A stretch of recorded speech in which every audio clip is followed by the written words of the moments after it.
समियाना के चोप दे हम घोड़िए में घो। सामान में खितारे के चोप को बता रे।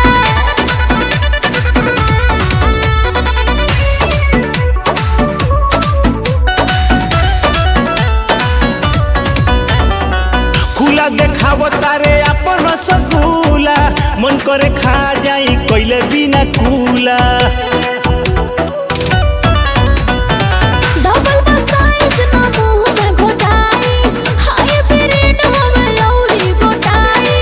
चुअतलार ठोप ठोप ठोप अरे ठोप। समियाना के चोप दे हम घोड़िए में घो।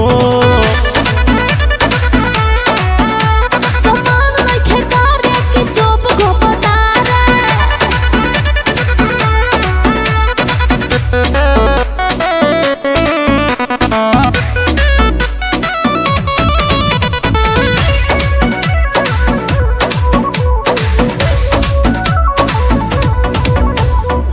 आके मिल खाली रोटी के पीछा, गुडू रंगीला ढीला को दी है फीता।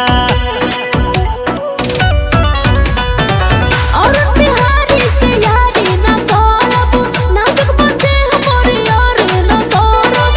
छोटू के खाली बावे खोप खोप अरे खोप। समियाना के चोप दे हम घोड़िए में घो।